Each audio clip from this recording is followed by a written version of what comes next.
Before we flick the build-up for the new A-League season into sixth gear, we've got another week of Asian football on the agenda as all three AFC Champions Leagues are in action.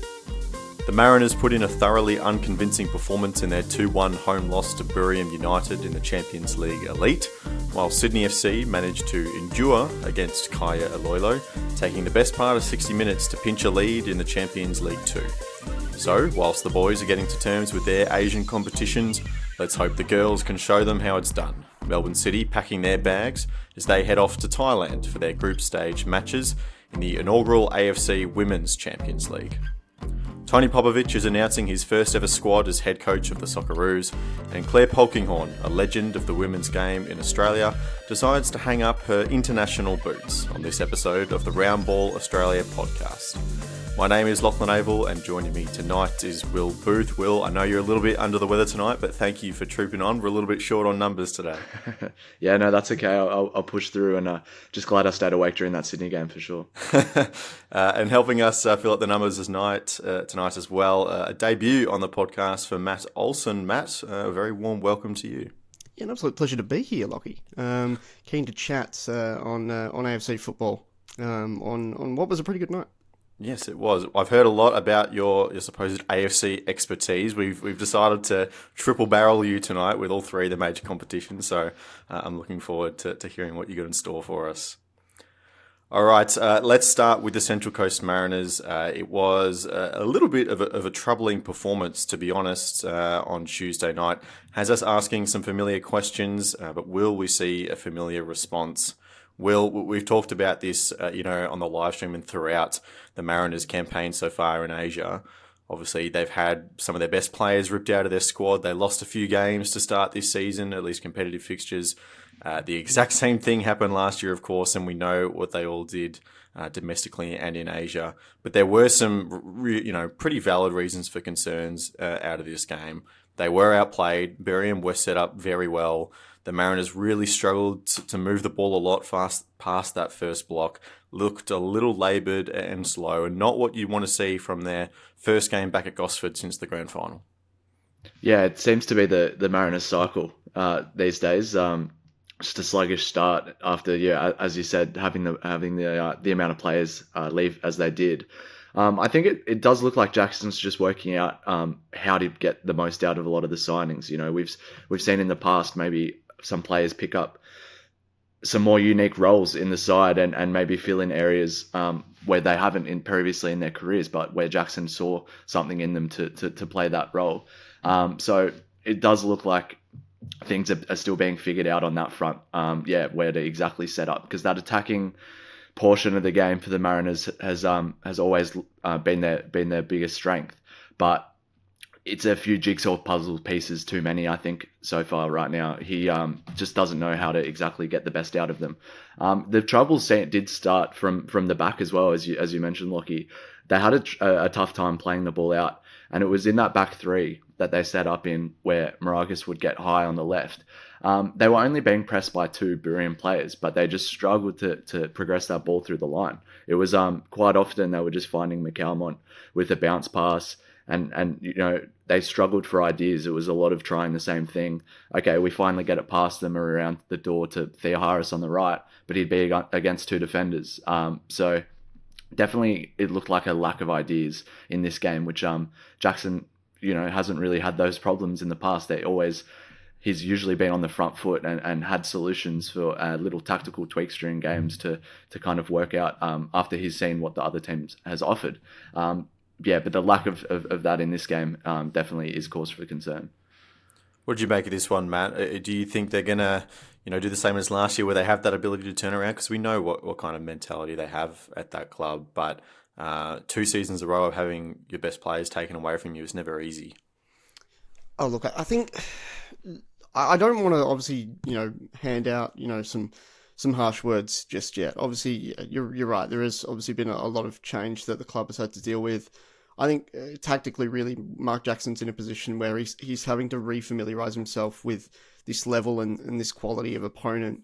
Certainly, I think a lot of Asian teams don't really set up the way that, say, the European equivalent would line up in games like this. And it's just a totally unknown. I mean, we're talking about someone who was rejected from the League One and League Two in England, right?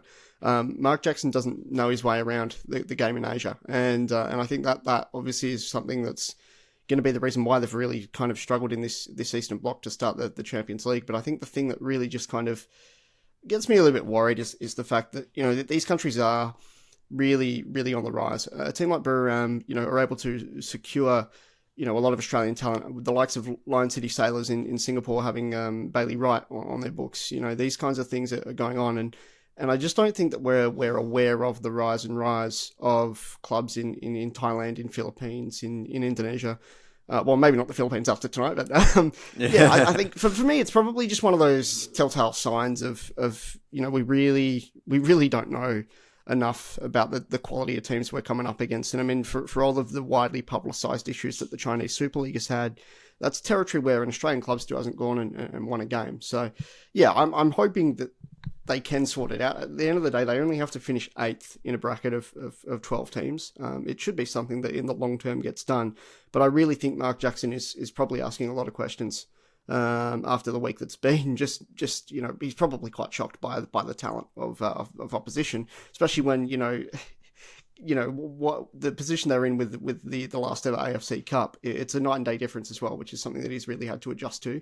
And I don't think anyone's really came to him and said, you know, you're actually going to be playing a far higher quality opponent in the Champions League as well. So that's kind of where I'm at. But also, yeah, just we got to give them time. Absolutely. Yeah.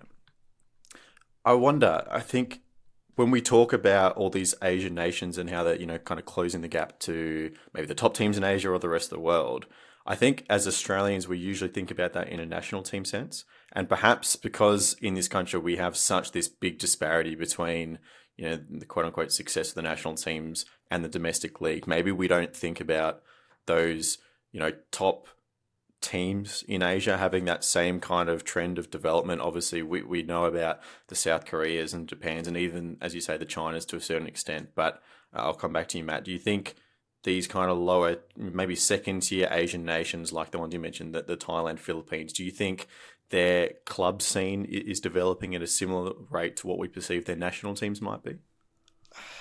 I think it's actually on a case-by-case basis. It's very specific, right? When you look at a lot of how these clubs operate and actually how the leagues themselves operate, the example I always like to use is a Malaysian club that I believe won at the weekend in Johor Darul Tazim. I don't know if you're familiar with them, right? But if you Google their stadium, you can mistake it for the Amex Stadium in Brighton. I mean, their facilities are superb. Right. And that's a club where, like, they're arguably at a level that's above that of an A-League club. Shane Lowry left Perth Glory, went and played 150 plus games for them, if I'm right in saying that. And, like, the reason why they're able to build that is because, unlike anything that we'll ever do in the Australian sporting landscape, these clubs from bigger cities end up essentially monopolising the leagues. And so what happens is when we go to a Champions League, when we have our clubs who are playing in a salary-capped league come and play these bigger clubs from smaller countries like a Thailand, where, you know, the likes of Buriram are really big, like a lot of what's being streamlined to them as clubs, just from a facility standpoint, the backing behind it is kind of hard for us to comprehend. So I think that there's something that goes on there kind of politically that is just so far beyond anything that we can really wrap our heads around. And to use, sorry, I didn't actually finish with the point on JDT as a club. Compared to the rest of Malaysia, right? I mean, they compete against literally amateur clubs who are rife with corruption and things like this. Right. And it's actually insane that a club that has these just, you know, superb backing and superb facilities are able to go up against, basically, you know, the likes of, I really don't want to use that F word, Farmers, but it is, I've got to be honest, it's really not far from the truth. Kaya, who Sydney FC played tonight, I don't mean to jump ahead, but you guys wouldn't know this. That's a club that's playing over 600 kilometres away from the city where they're actually based, because the facilities are that bad that they have to go to Manila, and they're based in Iolo, or however you pronounce that city, and it's in a completely different part of the Philippines. So, it's probably things like that are the reason why that perceived rise is happening, but it's actually just these teams being top heavy and having a lot of money being backed by, you know, dare I say, royalty and whatever else. So it's a very specific case or basis. Yeah. Yeah, fascinating. You almost dragged us onto a salary cap debate there. We might leave that one for another day. So you have Buriram here, Will, that, as Matt say, potentially one of those teams in that nations where you can monopolise the league, and they do get a lot of Asian football right. We saw them come to Australia last year and beat Melbourne City, of course, in the final edition of the regular Champions League. But in this game, let's bring it back to the Mariners. They did struggle, Will, and after the red card to Pavlicic, which I thought was unnecessary. He was a long way out. He probably had some defensive cover coming. Maybe there would have been a goal out of it. But when you go 2-0 down, you lose a man at about the 60-minute mark, you're always going to be in trouble. And considering how well defensively set Buriram were up until that point, it was always going to seem unlikely that the Mariners got back in it. And yes, Lucas Moragas scored this amazing goal, and it was a great finish from outside the box. But apart from that, they didn't really show any signs of life, right? And I really do worry about what that does to a team. We were talking the other day about, the theory of kind of impact wins at the start of the season and setting the tone and all these good things that you can do for a mentality of a club. I do worry about what that kind of loss does to the mentality of the Central Coast Mariners, because, as I say, you have to play that last 30 minutes of the game effectively knowing that barring a miracle, you're going to lose it. And having to, we saw the effort levels drop, the heads drop, the motivation isn't there. I think that's dangerous to happen so early in the season, in a where they know that they will be tested early on.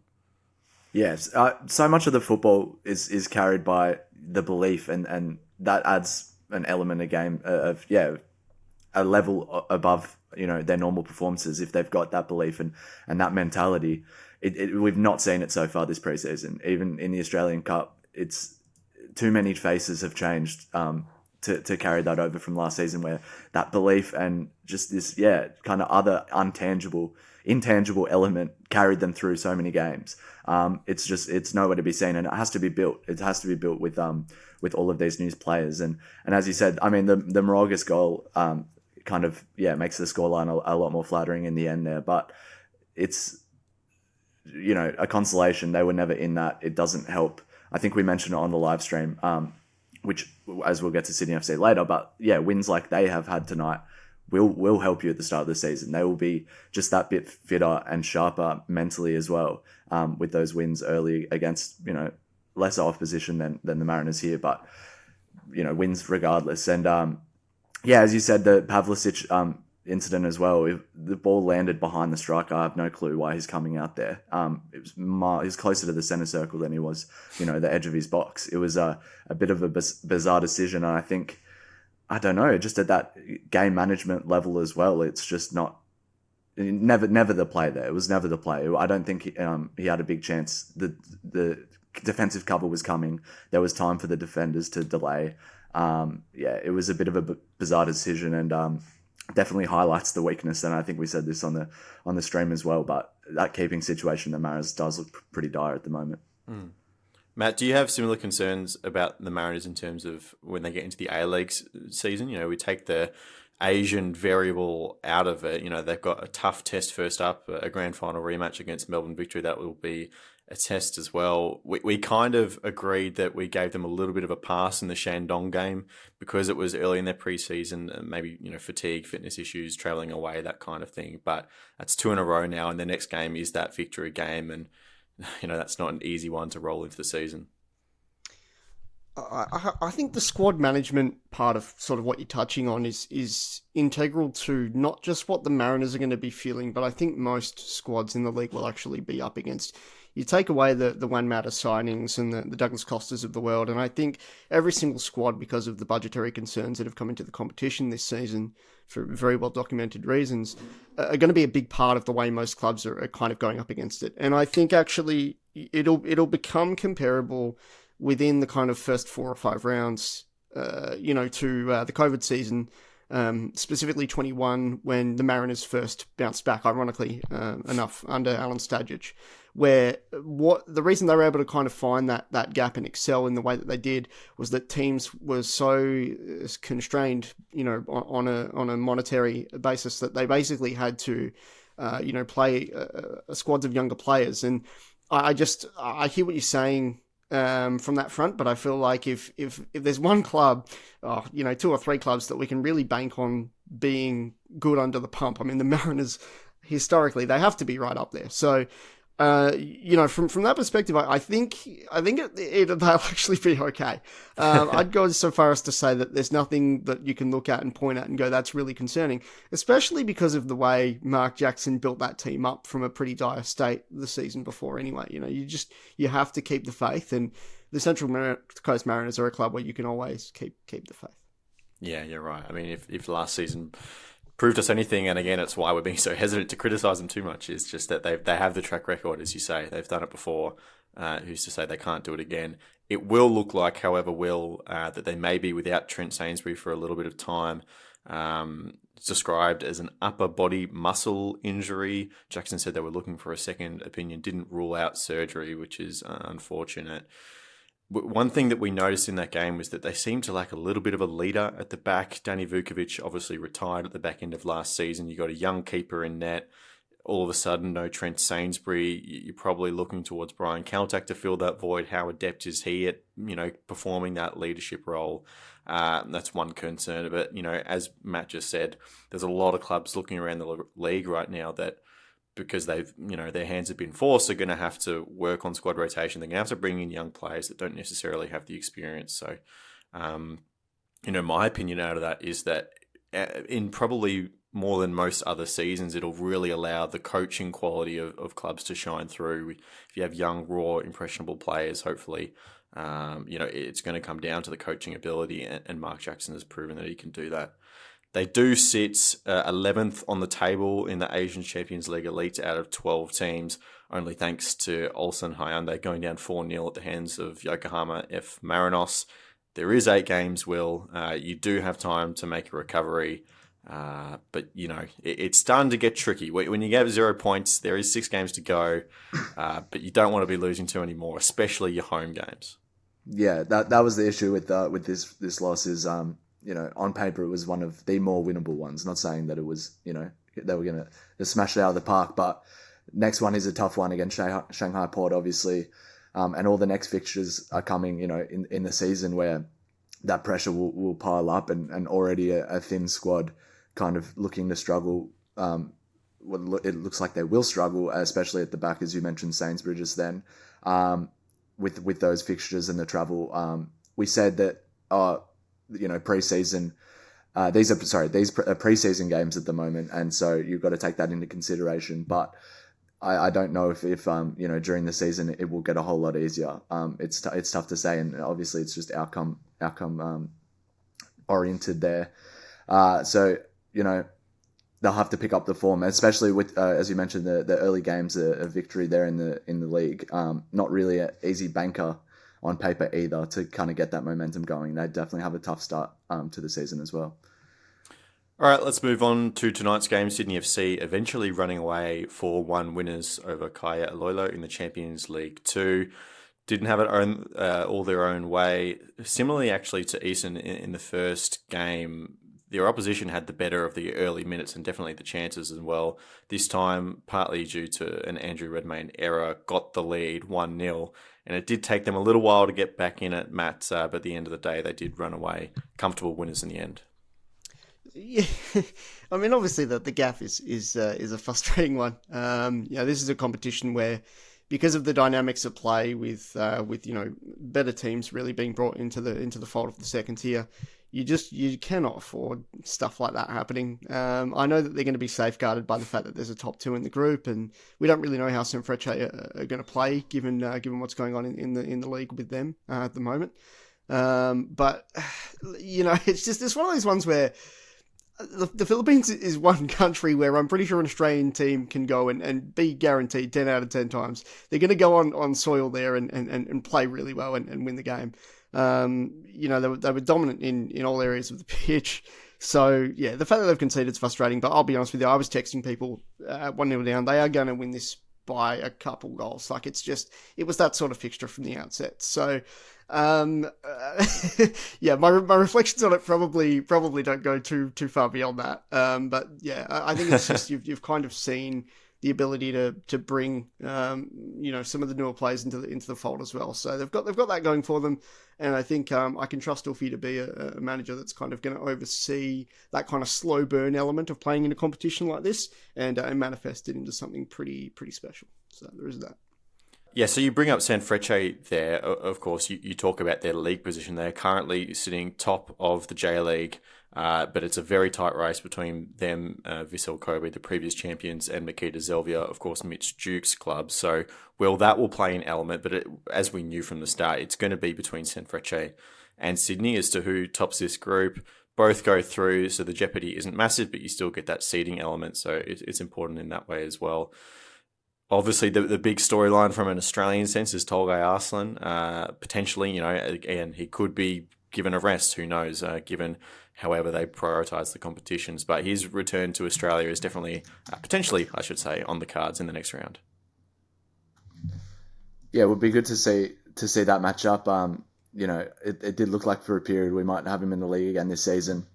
But yeah, these two sides look to be running away with it, and Sydney unconvincing at the early days in this game here tonight. It took a while for them to get going. It did look really, really hot as well. They were soaked in sweat early on into the game. But as you said, the seeding is just really what's at play here.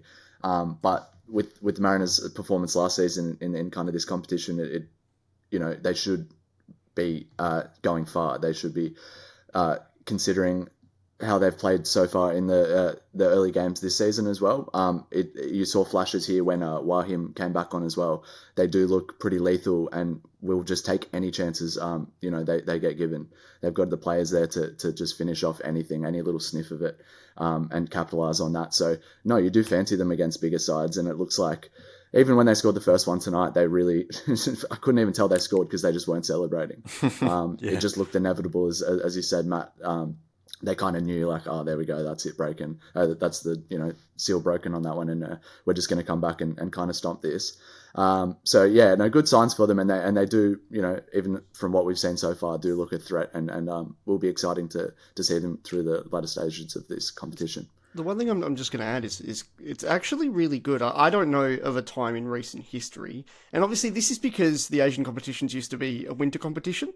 So because they started January, February, we've not had the chance to actually blood our signings, and especially our foreign signings. For Klimala to have actually been a player that's been such a strong part of the action tonight, I thought for the first time we're actually seeing a foreign signing go out of their depth, have to play away in Asia, and looking pretty good. That's actually a really rare sign that I'd be chuffed with if I were, a fan of Sydney FC.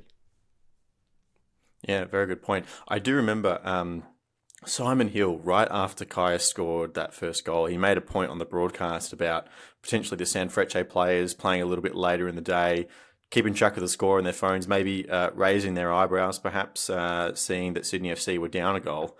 We're recording this just after the final whistle, and I can tell you that Eastern have gone 1-0 up against Sanfrecce 30 minutes into their encounter. So perhaps there are some Sydney FC players raising their own eyebrows at the scoreline a little bit over in Asia and Hong Kong as well. So, look, that's an interesting score. We'll have to see how that turns out, but not before the end of this episode. Look, they did their job, 6 points from the first two games, as we say, set themselves up for the clash against Sanfrecce. Matt, I think you were right. Klimala looked really good. His first competitive goals for Sky Blue, if you add in the friendly they played against the Mariners last week, he's now got 5 goals in 2 games, which isn't a bad record to kick off life at a new club. But, it's just a friendly. It doesn't really matter too much. And then, all the usual players. Who was it? Popovic. Popovic came in for his first competitive start, which is encouraging as well. He's going to be a very important player for them this year as well. But let's move down to the other Sky Blue team who are about to embark on their Champions League journey. That's the Melbourne City women's team. They are on their way to Thailand this weekend for a 3-game group stage. Katoon at 8 p.m. on Sunday night, so we're the team that came through the qualifiers. Then it's the College of Asian Scholars with an absolute world-class badge that's well worth having a look up at 12 a.m. on Thursday morning.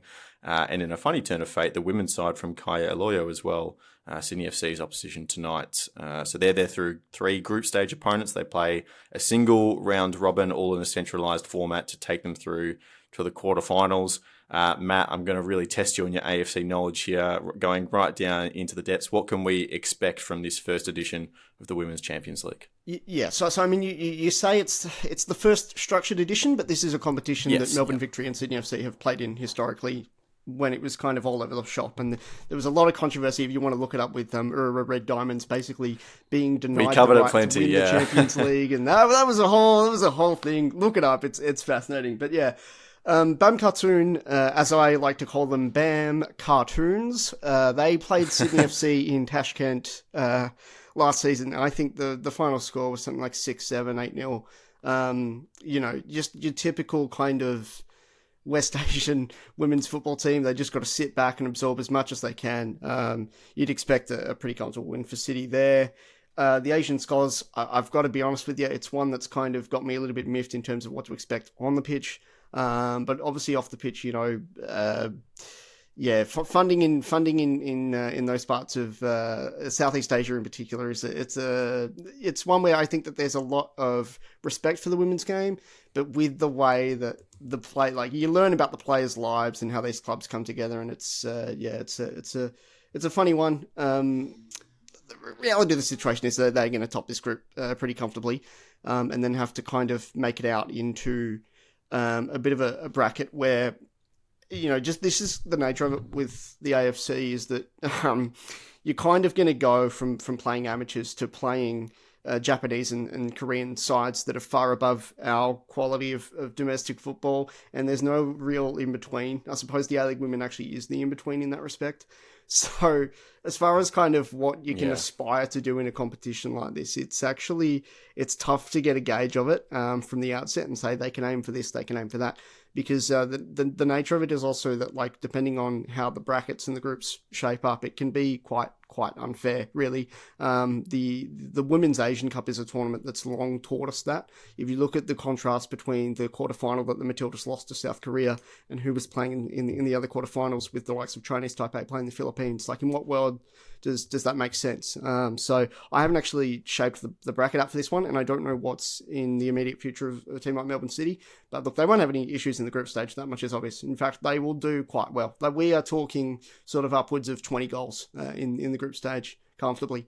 So, yeah. Yeah, I mean, that kind of is what it is. And you just kind of hope that, again, it's another opportunity to blood more Daniela Galic, esque players out there for the City Academy. So it'd be good.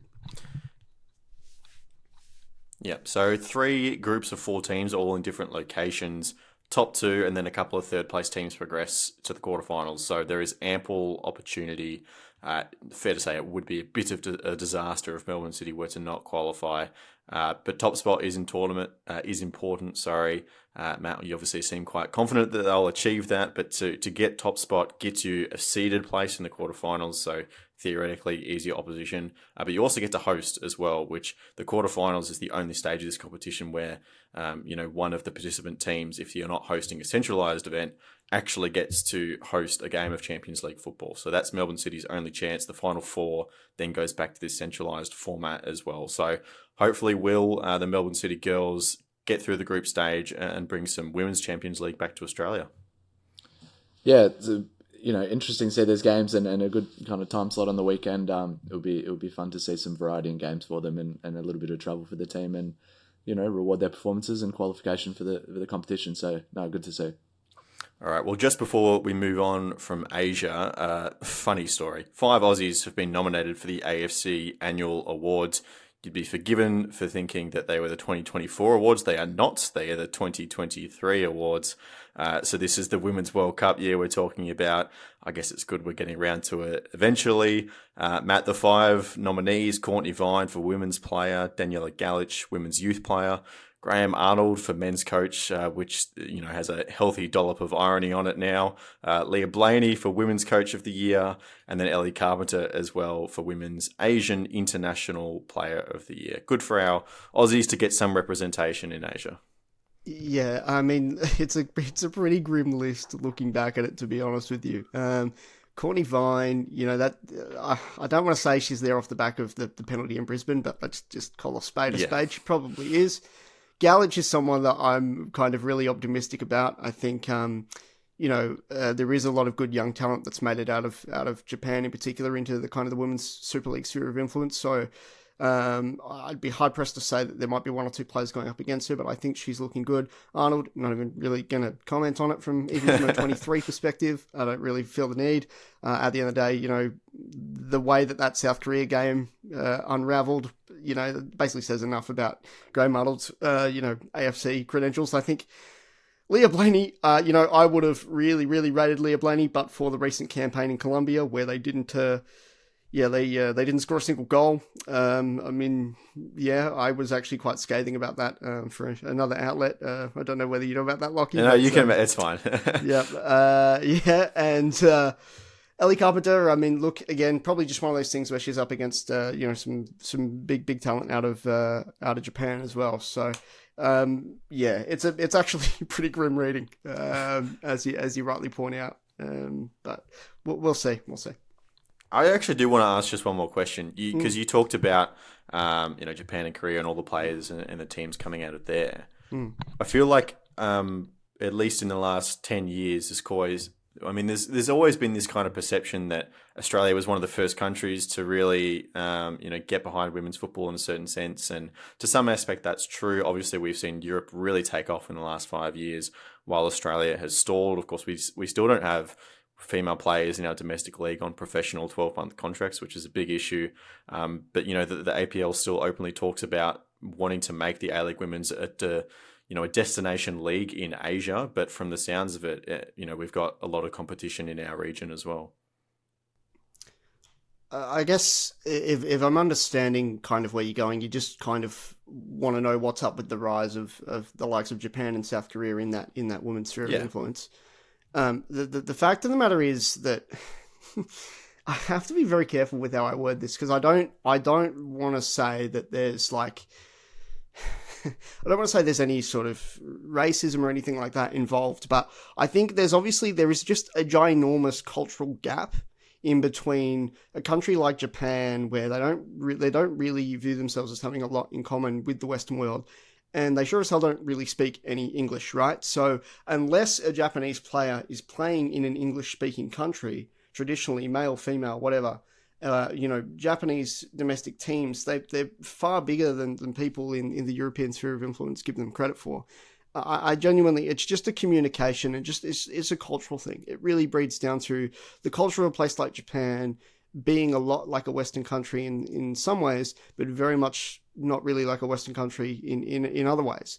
And that's where I think the equality, out of Asia is one that we really, again, I think we kind of miss out on understanding the nuances of it as well. I mean, look at Southeast Asia, for example, as well. I think you would say really off the top of your head that the likes of Thailand and the Philippines are fairly progressive countries, and they are and they aren't. It's a pretty nuanced conversation that goes far beyond football, right? So, I just think that the rise of a country like Japan, they've been streets ahead of us in women's football in the same way that they have been in men's football. And you only actually have to look at the history of the Women's Asian Cup, a tournament that people, have never really historically engaged with. I mean, I remember watching every single game of the 2018 Asian Cup in Jordan, a tournament that Australia, they beat Thailand 5-0 in Perth. I'm going off on a bit of a tangent here. I apologise. You will get that from me. Go for it. So Australia beat Thailand in a friendly at HBF Park in Perth 5-0,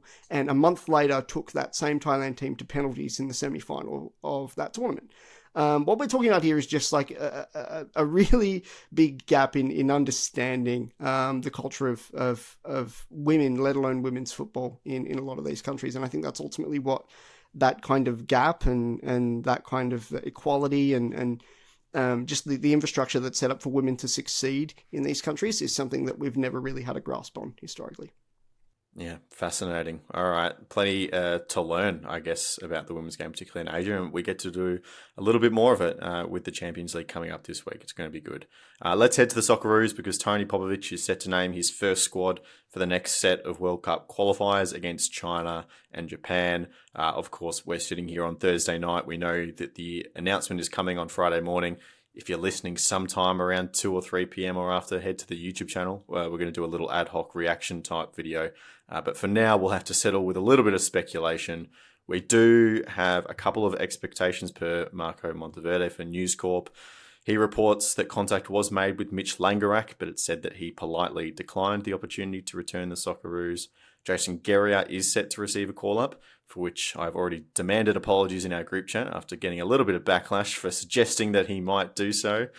Gianni Stensness has also been recalled after playing some consistent minutes in Norway. Then there's the previously injured trio of Geordie Boss, Riley McGree, and Apostolos Stamatolopoulos will also return. Two known absences are Martin Boyle, who has recently undergone wrist surgery, and of course we talked about the sad news of Alessandro Tricati out for at least most of the season with an ACL. Will, a lot of names in there. We didn't expect a whole lot of turnover, and I guess we won't know this for sure until tomorrow, because Tony does have to win now, so he needs known quantities. But as we alluded to last week, Jason Guerrier is a known quantity to Tony Popovic. So having a strong core of regular Socceroos players plus a few players that he perhaps knows personally very well to come in together to try and win straight away against China next week. Yeah, and I can see how, the optics are taken badly by some fans of other clubs, but it does make sense overall. It's a seamless, introduction in these must-win games. There's still definitely a few calls to be made, so it looks like, as you said, Stensness comes in, who has been playing at centre-back for Viking. Looked really good for the Mariners. I really did rate him, and glad to see he's got minutes and will potentially make his a return to the team there. There was other options that, it's a hard time as Popovic has come in right now. So as you said, the game's a must win. So it's not really a time to kind of experiment and make his stamp with maybe a few oddball selections. That'll come later, through some friendlies and out of this qualification phase. But I still want to see inclusions, maybe like Farrell, who got his first start for Portsmouth the other day, or his first minutes for them. We'll see if Alex Robertson, I think, is the other big talking point. Hopefully, he comes back into the side. There's a big Robertson-shaped hole in that midfield right now. So it'll be interesting to see how he sets up in the middle of the park. I think that's another thing he has to nail. Boss, hopefully returning from injury, as you said there as well, is a fantastic sign. I don't know how much Aziz Bey-Char could stand much longer on that left side, honestly. But yeah, no. So some big calls to be made, but I don't think there will be much variation. It's not really the time to go crazy and try and make it his team yet. It's you got to play it safe kind of in these ones. Matt, when you mentioned the phrase creative midfielder in conversations about the Socceroos, sometimes a lot of people will get a little bit of a shiver down the back of their neck because it's just been that kind of buzz phrase that's talked about so often. We were without Alex Robertson, Riley McGree, and Aiden Hrustic in the last window, which a lot of people were calling for inclusions. Obviously, Robertson was fit, the other two weren't. All three are now reportedly available. It sounds like we're going to get at least Riley McGree. How do you see that midfield kind of lineup setting in? Something that I find really intriguing with the Socceroos of late is this. One of the main complaints with kind of Arnold was that he didn't have the guts to tell a lot of veteran players to kind of step aside when it was their time to maybe step aside. And it was one of the reasons why he'd never really had that plan B. When you talk about throwing the likes of Riley McGree into the deep end, you're already talking about a strategy that, probably was historically missing from the Socceroos right when they needed it and right when they would have needed it against weaker Asian opposition like China. And the opportunity then begins to kind of present itself, right? Where I'm worried about that is we're still talking about Popov. We're still talking about someone who plays a mostly timid defensive style, and the overwhelming majority of his success has come, in that mold, in that fashion. So ultimately, that first 11 that we see come out for this series of games is just going to be so telling about Tony Popovic's long-term plans and what the change that people really want to see. Because I'm worried that we have been playing the exact same way for bordering on a decade at this point. And that lack of change is something that people just want to see tried out. It's not really that difficult of a conversation to have. And that's where, the person in charge of that is Tony Popovic. So we don't know. But the one thing that we do know is that we need points, and we need those points pretty badly. The fact that we're not even in the top 4, yes, we don't need to finish in the top 2, and there's still a direct spot further down the line because of the expanded format. All of these things are true, but we're not going to take that and be happy with it. You know what I mean? So we need those points on the board, absolutely. And change has to happen. I'd want a lot more creativity and a lot more kind of attacking. I don't want to use the word flair because I don't really know that we have it in spades in Australian football. But yeah, we want to see a point of difference, and it looks like even with that air of familiarity, that is something that Tony Popovich has had conversations about. So one step in the right direction at least. Yeah, absolutely. First squad telling, first 11 even more so. I think that's a good point. The other burning question in terms of personnel that I have for tomorrow morning will be Massimo Luongo. Now, obviously, he's said he's retired from international football, but we know the circumstances around that was largely to do with Ipswich's push for the Premier League, which they did achieve last season. So perhaps circumstances have changed a little bit. Coaching change, you never know what can happen. Probably now or never. Popper said that the onus was going to be on Luongo and Langerack as well to make themselves available, to say if they wanted to come back or not. Supposedly, contact was then just made with Langerack anyway, so who knows what's going on. But it feels like, if it was ever going to be Massimo Luongo returning to the national team, it would probably be this window. Yeah, absolutely. It's I'm all for the Aaron Moy return to salvage a qualification period. The writing's there. It's the script writers have done well. So no, would love to see him come out. And as you said, it was the Ipswich's push for promotion. He was such a vital player in the midfield for them in that season. That was an understandable choice to make, and he'd been messed around with that current crop of people in the national team management setup. So hopefully Popovich, I don't know his relationship with him at all, but hopefully there's some words being said. And as we said, Popovich went to Langerack about made contact and about a recall. So hopefully he's done the same, and we do see him in the squad, because you just feel a bit safer with his name on the page, I think.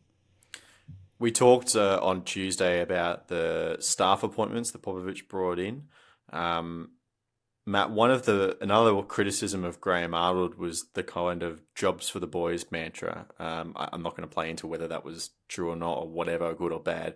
But, you could look at the people that Popper's brought in, and it's, people he played with and people he knows well.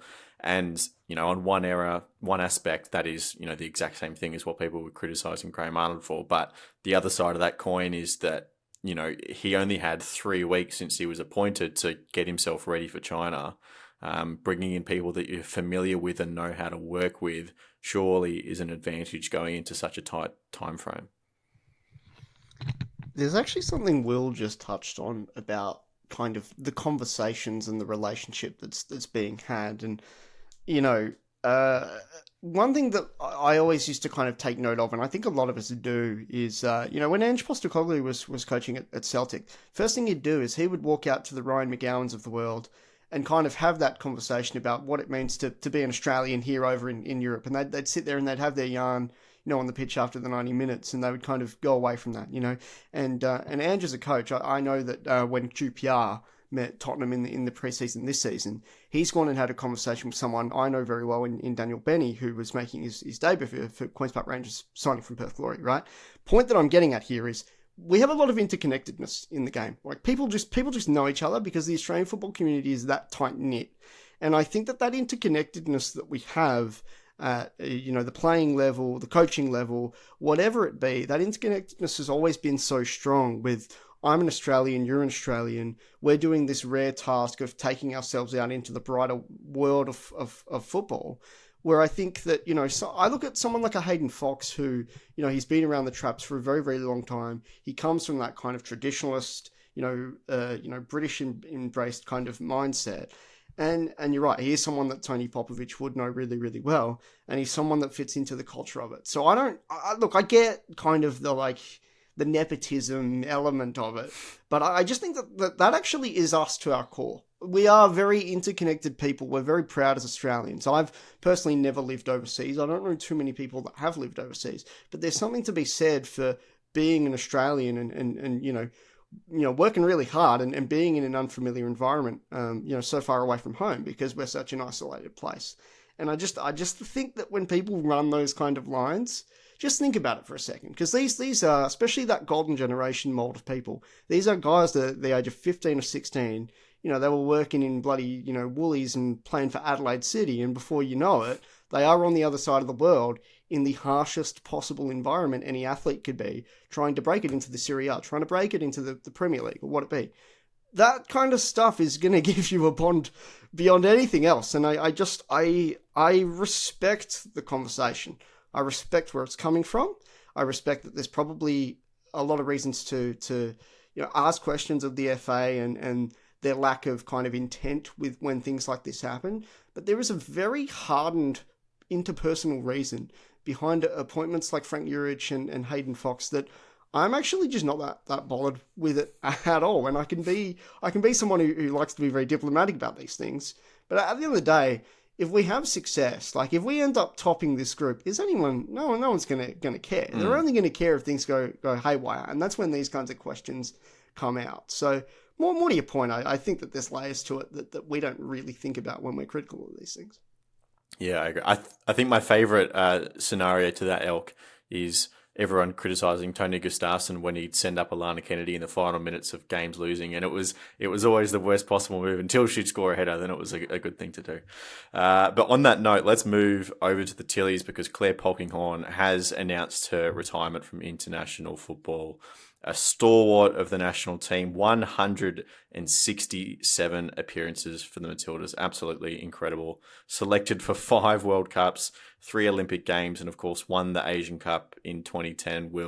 She's just been one of these players that has just been persistent for the Matildas, not always playing a starring role, but always doing her part for the team. And she leaves having brought the Matildas through an absolutely transformational period and undoubtedly in a lot better place than when she joined.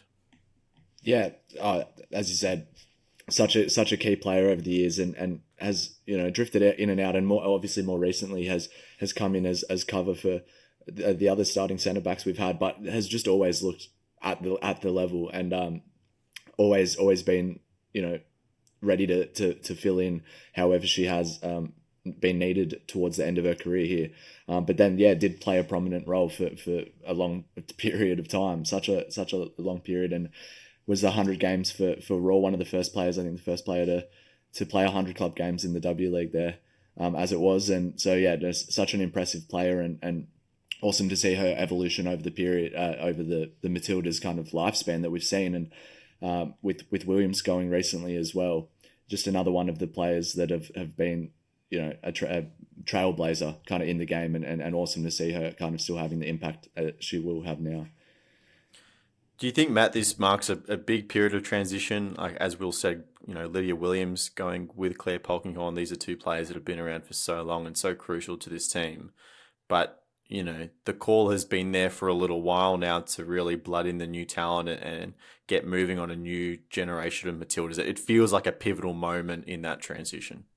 Yeah, the transition isn't where my mind goes. I am someone who is of age where, I would watch the dub on the ABC for the game of the round on a Sunday, in 2009. And someone like Claire Polkinghorne represents that journey so wholeheartedly, it is actually very hard to let it go. You know what I mean? These were girls that would play, in their national team kits with, dodgy AIS branding, on the fence hoardings in front of 900 people. And they literally single-handedly built the brand into what it became come World Cup time. You know what I mean? So, someone like Claire Polkinghorne, strongly regarded, I know first-hand accounts of people who know her family and have come to know her really well, and someone that just embodied the Australian spirit to the nth degree. So 100%, I think it's there has and will come a time to move on, especially considering, the issues that we actually have been having at Youth World Cups, even at the women's level, where, questions will have to be asked. But you have to look at this and be quite emotional about the sentiment that it represents, the fact that the women that actually built that, era of professionalism within the Australian football sphere are of age now and are leaving the setup. So yeah, I think it's actually quite a somber conversation to be having, but one that we can be immensely proud of and start looking towards that future. We saw an amazing tribute in Melbourne for Lydia Williams. We know as part of this announcement, Polkinghorne will be a part of the squads that plays in Australia later in the year. So I believe Brisbane, her hometown, they'll have that opportunity to say goodbye to her in a special way as well. I'm sure that will be just as emotional as well. Yeah, so we'll be glad to see a big return to Brisbane there and a proper send off for her in the city. And it does look like she looks to be getting her management or coaching licenses there as well. So possibly see her in the setup in years to come. And she does seem like somebody who will kind of stick around the team and be a mentor to some of these players still, for the years to come. So no, definitely a good reward for an awesome career, and hope it goes off in Brizzy. Yeah, a wonderful servant to the club, and we look forward to seeing her final games in a Matilda's shirt. But that will do for this episode of the Round Ball Australia podcast. Will Booth, thank you very much. I hope you're feeling okay. I hope the recovery goes well. Thank you. And Matt Olsen, debut on the podcast. You've been a really great addition. Thank you for making the time today. No worries. Always a pleasure, guys. Cheers. All right, we'll be back on Tuesday. Thank you all very much for listening at home. Goodbye.